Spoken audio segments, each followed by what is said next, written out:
Have you played Pac-Man? I know that's a dumb question, of course you have. The Yellow Pill Muncher is one of the most recognized icons of the video game industry. Almost every consumer, at least in the United States, knows who this hungry orb is, and his original arcade game debut has cemented him into the hearts and minds of game players and arcade enthusiasts the world over. It was a simple formula: eat all the dots that litter the maze and avoid contact with the colorful and cute ghosts. Simple, maybe, but Pac-Man was one of the first popular arcade machines that wasn't a space shooter or centered around a sporting event. The original Pac-Man game is still fun over 30 years after its release, but even Pac-Man can use a bit of a touch-up every now and then. Namco's done that several times with games like Pac-Mania, Super Pac-Man, Pac-Man Arrangement, and others over the years, but I think the best update came to game players a few years back.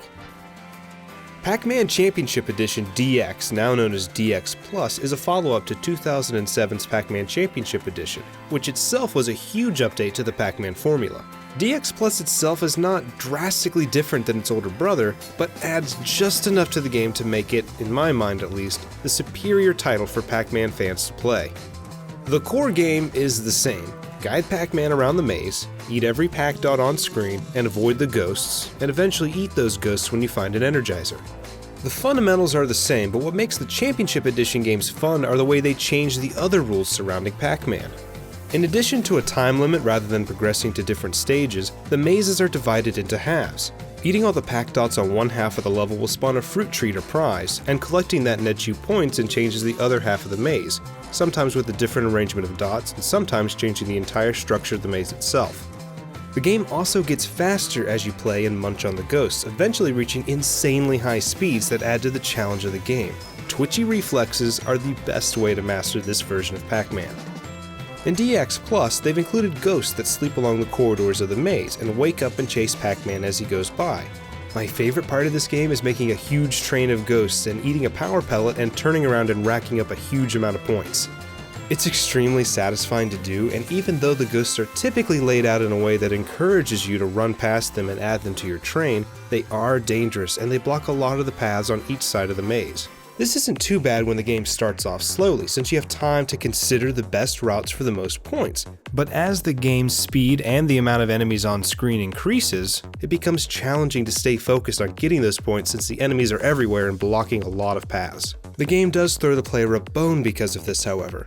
When a ghost is dangerously close to Pac-Man, the entire game slows down and allows the player to react. This is very handy because if an escape route is there, you'll be able to take it, but sometimes there will be ghosts completely surrounding Pac-Man. That's when you can use a bomb, which sends all the ghosts chasing Pac-Man back to the ghost house. The ghosts stay locked onto Pac-Man so they'll be right back on his tail again, but using a bomb does allow the player a few brief moments to get out of harm's way and maybe catch their breath. Each of the different boards has several different modes to play. Score Attack being my favorite, where you can try to rack up as many points as possible in a set amount of time. But there's also time trials where you need to collect a set amount of fruit under a certain amount of time. The different modes help keep Championship Edition DX Plus from getting stale, and honestly, this game is incredibly addictive. I've lost track of time playing this game on more occasions than I should probably admit, but the arcade action of Pac-Man has never really been more fun than this. With constantly increasing speed and challenge, it's not just a fresh and new take on the old school formula of Pac-Man, it's an arcade game that actually makes me want to beat my high scores and improve my ranking on a leaderboard. Not very many games make me want to actually compete like that. Players can also customize each round's appearance to their liking by changing the look of the board and the look of Pac-Man and the ghosts as well. It doesn't change the gameplay at all, but it's a lot of fun to change how things look. From the classic appearance of Pac-Man to the Pac-Mania style, it's a lot of fun to rotate through these every time you play. DX Plus, the update for DX released in 2013, allows the game to access DLC content such as new courses and introduce new skins for each board, as well as a few new musical tracks. You can get the entire game on Steam for about $15, which includes the DLC items, or standalone as just DX Plus for around $10.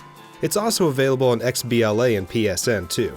It's a great deal for how much addictive Pac-Man goodness is contained in a single game. If you're looking for a fun and addictive arcade score attack style game, Pac-Man Championship Edition DX Plus is the way to go.